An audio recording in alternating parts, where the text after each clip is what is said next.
이슈의 중심에 있는 인물을 만나서 이야기를 나눠보는 3라운드 불편한 인터뷰 시간입니다.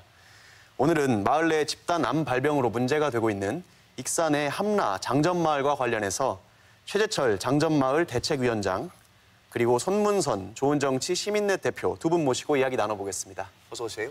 네, 안녕하세요. 안녕하세요. 이게 뭐 중앙에도 언론에도 보도가 많이 된 이야기라서 많이 알려져 있겠지만 또 시청자분들 중에는 처음 듣는 분들도 계실 겁니다. 그 마을 현재 상태 간단하게 이야기 좀 해주시죠. 이 공장은 2001년도 10월 달에 이제 그 공장이 가동되기 시작했거든요. 비료 공장이요? 네, 비료 공장이 가동되기 시작하면서 그때 당시부터 해서 그 엄청난 그 연기가 나고 또 그 물이 오염돼 가지고 주민들이 쓰러져 가지고 그 앰뷸런스에 실려가는 현상들도 생겨나고 2010년도 9월 달에는 공장 아래에 있는 저수지에 물고기가 집단 폐사하는 사건이 발생이 되고 주민들 암 발병 현황은 어떻습니까? 지금 그 마을 심각한데 장전마을 전체 주민 80명 중 15명이 암으로 사망하고 10명이 투병 중입니다. 주민들은 한 집 건너 우환이 생겼다며 집단 공포를 호소하고 있습니다. 혹시 뭐 주민들이 익산시에 이것과 관련해서 언제쯤 민원을 제기했다거나 익산시 대응이 어떠했다거나 이런 거 좀 알고 계신 거 있나요? 함라 장전마을 관련된 민원은 주로 이제 악취 문제가 굉장히 컸고요. 그동안 익산시에서도 악취 관련된 단속 실적을 보니까 적합한 경우도 있지만 기준치를 초과한 경우가 굉장히 많이 발생을 했었어요. 근데 이 기준치를 초과할 때 굉장히 좀 적절한 조치도 취하고 강하게 관련 법률에 단속을 했어야 맞는데 거의 개선 권고만 하고 쭉쭉 넘어오는 이런 상황이 2016년도까지 계속됐거든요. 행정이 이 주민들이 고통을 호소한 부분을 단순하게 민원성으로만 바라보고 안이하게 처리하는 게 현재 결과를 낳을 수 있는 그런 근거도 되지 않겠느냐 이렇게 생각도 듭니다. 2001년에 비료 공장이 세워져서 지금 2018년인데 17년 동안이나 뭐 소극적으로 행정을 했다는 것이 좀 납득이 안 되네요. 마을에서는 뭐 시청에 찾아가 보거나 그러지 않으셨습니까? 저희가 이제 찾아가기도 하고 민원 제기도 하고 했는데 그 사전에는 그러니까 저희들이 가장 안타까운 것이 2010년 9월로 보면 돼요. 그때 이제 그 공장 아래 이제 저수지에 그 물고기가 집단으로 폐사를 했습니다. 폐사를 하고 생물체가 다 죽었는데 이것을 익산시하고 전라북도 보건환경연구원이 그 물을 시료를 떠다가 검토를 했습니다. 조사를 했는데도 불구하고 그 어떤 혐의 사항이 없어요. 그래서 저희들은 안타까운 게 뭐냐면 2010년 그때는 주민들이 진짜 많이 돌아가시는 그런 시기거든요. 그러면은 지금 거기서 쓰는 원료라든가 이런 걸 봤을 때는 전라북도 보건환경연구원에서 정확한 좀 사람이 죽는 원인에 대해서 조사를 했어야 되는데. 근데 제가 이렇게 보면 실제 장전마을이 그 전라북도나 전국 대비 암 환자비율이 굉장히 높게 나왔거든요. 그 수치로 보면 10배 이상 차이가 날 정도로 굉장히 높게 나왔고 특히 여성 피부암 같은 경우는 심각하게 높을 정도로 이렇게 발생을 했습니다. 그러면 보건환경연구원이나 익산시나 이게 타켓을 잘못 설정했다라고 보고 있고 왜냐하면 실제 주민들이 민원을 넣으면 왜 이렇게 암이 발생을 했고 이런 고통을 할까라고 하는 거를 좀 전문가들하고 협의를 해서 문제를 해결했어야 하는데 검사 항목을 보면 일반 항목만 한 거예요. 그게 뭡니까? 수질 검사 같은 경우도 일반 먹는 물 기준으로 해서 수질 검사를 했고 토양도 중금속 검사만 했고 근데 실질적으로 보면 익산시가 투자해서 예비조사를 하고 환경부에서 국립환경과학원에 의뢰해서 기초조사를 한 거 보면 파라고 하는 물질이 나옵니다. PAHS라고 하는 다환 방향족 탄화수소라고 하는 발암성 물질과 발암 가능성 물질 이 16종을 대상으로 조사를 하니까 그 물질이 검출이 된 거예요. 근데 그 전에는 이 물질에 대해서 한 번도 검출됐다고 지적된 게 없거든요. 중간 조사에서는 장전마을 토양과 지하수에서 발암 물질인 나프탈렌과 벤조피렌이 검출돼 환경 오염이 확인됐습니다. 또 주민 건강 조사에서는 납과 카드뮴 등 중금속이 나와 암 발생에 영향을 미쳤을 가능성이 적지 않습니다. 연구팀은 그러나 주민들 주장대로 마을 내 비료 공장 가동이 암 발생과 다른 질환 유발에 직접적인 원인이 됐는지에 대해서는 언급하지 않았습니다. 위원장님은 중간 보고가 약간 조사가 부실하게 이루어졌다고 하는데 실제로 그런 정황을 좀 발견하셨습니까? 지역에 있는 주민들도 마찬가지지만 시민단체 그리고 전문가들도 현재 진행되어 오는 용역 보고서는 받아들일 수가 없다. 왜 그러죠? 실제 자료로서의 정확한 객관적, 과학적 근거를 갖지 못한다. 이런 문제 제기를 했습니다. 가장 결정적인 부분은 환경부 조사나 그다음에 익산시 예비조사보다도 형편없는 자료의 데이터가 나왔다라고 하는 거고요. 왜냐하면 실제 이 공장은 현재 멈춰 있습니다. 멈춰 있는지 거의 작년 4월부터 멈춰 있었기 때문에 현재 1년 지나고 4개월이 지났지 않습니까? 그러면 많은 희석작용이 있었을 거예요. 이렇게 비도 올 것이고 바람도 불 것이고 실제 가동이 안 되면 대기 배출된 오염물질도 줄어들었을 것이고 네. 그러면 그거를 그 기간을 설정해서 조사를 해야 되고 또 하나는 익산시나 국립환경과학원에 조사했던 내용이 작년에 조사했기 때문에 굉장히 그래도 공장 가동과 가까이에서 조사가 된 거잖아요. 네. 근데 그 데이터보다 실제 막 2,000배에서 3,000배 이상이 낮게 나왔어요. 발암 물질 자체가.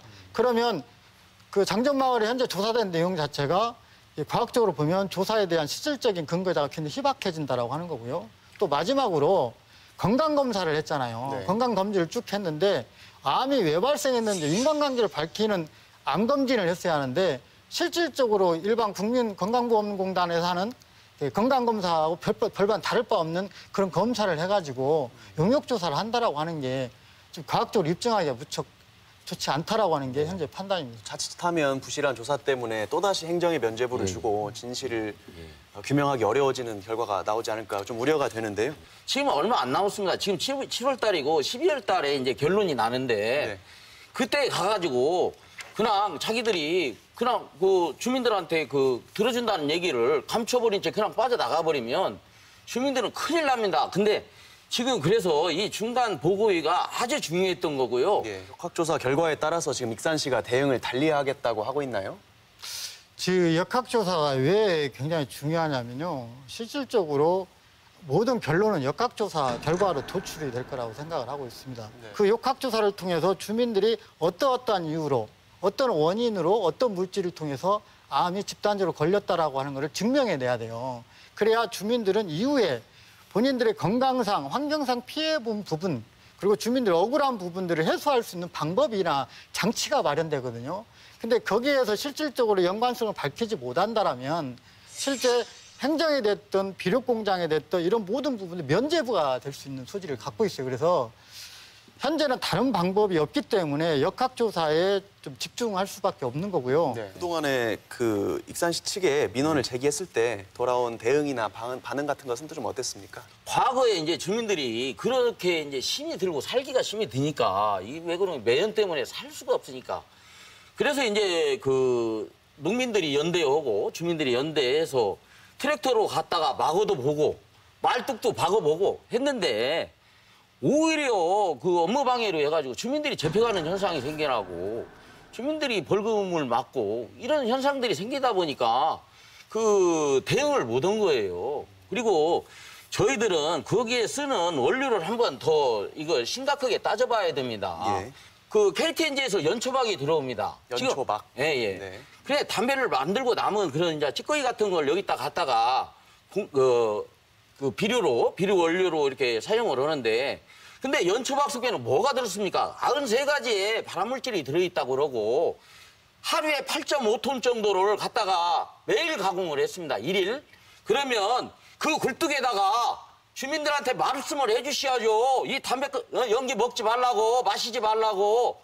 뭐 한 겁니까? KTNG는 주민 다 죽여서 이렇게 해놓고 자기들 폐기물 적법하게 처리했다고 끝나버리고 이게 말이 되는 상황입니까? 예. 예. 이게 시에서 폐기물 처리 시설을 허가를 해줄 때 네, 그 오염물질 배출 시설에 대한 어떤 규제가 있지 않습니까? 네. 그런 부분들이 뭐 허가 당시에는 기준에 적합했기 때문에 허가를 해줬겠죠. 제가 이 비료공장을 여러 번 가봤는데요. 과연 이런 이 시설에서 오염물질 막을 수 있었겠냐라면 굉장히 의심이 되더라고요. 네. 시설 자체도 옛날 벽돌공장을 재활용해서 만들어놨고 실제 그 대기 배출 시설이라고 하는 악취나 오염물질을 방지하기 위해 설치된 시설 같은 경우도 굉장히 제대로 가동되는 걸 보지를 못했습니다. 그동안 익산시가 이런 대기 배출 시설이 됐든 이런 것들 신고를 받으면 네. 과연 적정하게 운영되고 있는지 효과가 그대로 발생을 하고 있는지 기준치 이하로 실제 배출되고 있는지를 검사를 했어야 돼요. 네. 근데 검사한 실적이 없어요. 네. 지금 익산시가 공장 폐쇄 명령을 때린 것도 2017년도 4월에 폐쇄 명령 조치를 했거든요. 예. 왜 그러냐면 굴뚝에서 니켈이 기준치보다 4.7배가 더 나온 겁니다. 법적 기준치보다. 네. 그러면 그동안은 공장이 가동 안 됐느냐. 그리고 그동안은 대기 배출 시설이 가동 안 됐느냐 이런 거 보면 했단 말이죠.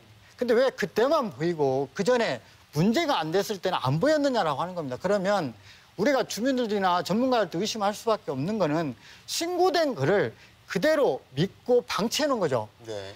그 신고된 시설이 제대로 가동이 되고 있고 그 안에 불법 시설이 없는지, 그다음 기준 지하에 오염물질이 검출되고 있는지를 정확히 조사해서 관리를 했어야 하는데 실질적으로 관리한 실적이 없다라고 하는 것은 행정이 앞으로 이 부분은 책임을 져야 할 거라고 보고 있습니다. 오염물질 저감 시설을 뭐 허가나 신고 당시에는 물론 업체는 운영하겠다고 해놨겠지만 서류상으로는 해놨겠지만 가동이 안 됐을 것이고 그 부분을 관리 감독을 통해 익산시가 밝혀내지 못했다는 거지 않습니까? 그렇죠. 2016년도 9월 이후에 문제가 터지니까 집중적으로 이거를 점검을 해서 15건을 행정조치를 한 겁니다. 네. 그 전에는 행정조치가 없어요. 사실 이제 제가 일을 하다 보면 변호사 일을 하면 양쪽 얘기를 꼭 다 들어보려고 하거든요. 예, 예. 근데 이제 오늘 그 사안의 성질상 익산시 공무원 담당자분이 꼭 와주셔서 이야기를 해주셔야 되는 사안 같네요. 그런데 뭐 지금 이렇게 소극적으로 대응을 하고 계셨다는 거에 대해서 우리가 적절한 답변을 듣지 못해서 좀 아쉽습니다. 마을 주민들이 이제 다 불안하실 거 아닙니까? 예. 혹시 뭐 다른 마을로 이주하거나 이런 이주 계획이나 이주 대책 같은 것도 있습니까? 사실은 정부에서 이주 대책을 세워줘야 된다고 생각을 합니다. 이거 농산물까지도 이렇게 자꾸 뭐 의심을 하고 이렇게 나오는 마당에 또 그 가장 그 또 좀 가슴 아픈 게 마을에 살면서 그 이제 자녀들까지 이렇게 같이 살았지 않습니까? 그러면 이 암이라는 건 면역력이 떨어지면 암이 발생되지 않습니까? 나타나지 않습니까? 그러면 이 자식들을 생각하면서 펑펑 울어대요, 주민들이. 예? 그런데 저는 물론 이렇게 지금 역학조사 중요합니다. 제대로 된 역학조사 해달라는 거고요. 그러지만 대책도 따라주셔야죠, 같이. 근데 어느 누가 대책을 세우고 정부가 대책을 세우고 있습니까? 환경부가 대책을 세웁니까? 익산시가 대책을 세우고 있습니까? 주민들이 100명 죽으면 뭡니까? 대책 없는 이 장전마을을 이게 무슨 다른 나라입니까? 이거 정말 심각한 상황으로 가고 있다고 생각을 해요. 예. 예. 저희가 이제 마무리할 시간이 됐는데 혹시나 대표님 더 하실 말씀 있습니까? 지금 전라북도 익산시에서 이런 문제가 터진 것이 굉장히 안타깝고 서글픈 현실이죠. 주민들이 이유 없이 이렇게 국가기관의 허가나 기타 관리 감독을 제대로 못 해가지고 환경 피해를 봐서 이런 굉장히 건강상 억울함을 호소를 하고 있잖아요. 이런 부분에 대해서 좀 전라북도가 됐든 환경부가 됐든 익산시가 좀 책 있는 자세로 좀 접근을 해야 되고 자치단체의 기본 이유가 국민들의 생명과 안전을 지키기 위해서 있는 겁니다. 근데 그거에 대해서 무관심으로 일관한다거나 우리 업무가 아니라고 무관심한다든지 특히 전라북도 같이 무관심한다든지 이러면 안 된다고 생각이 들고요. 네.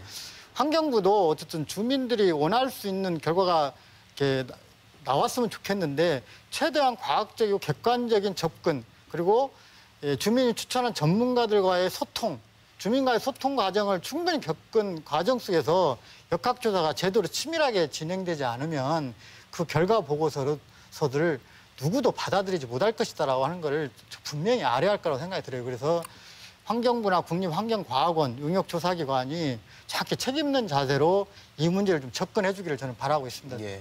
오늘 익산시 담당자가 나오지 않으셔서 어쩔 수 없이 소극적인 행정을 질타할 수밖에 없는 자리가 됐습니다.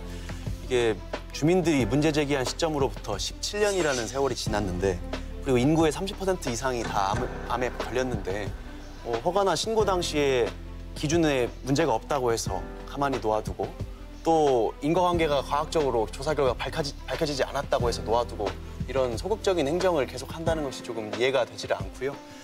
주민의 건강 그리고 생명을 중심으로 하는 그런 적극적인 행정을 좀 촉구하는 그런 자리가 됐습니다. 예, 오늘 말씀 잘 들었습니다. 감사합니다. 감사합니다. 며칠 전 환경부가 발표한 폭염 취약성 지수 조사 결과에 따르면 우리 전주시가 전국에서 가장 폭염에 취약한 지자체로 꼽혔습니다. 우리 경제가 취약하다는 지적이야 물론 어제 오늘 일이 아니지만 우리 환경과 삶의 질마저도 양보할 수는 없겠죠. 지금까지 이슈 옥타곤이었습니다. 시청해주셔서 감사합니다.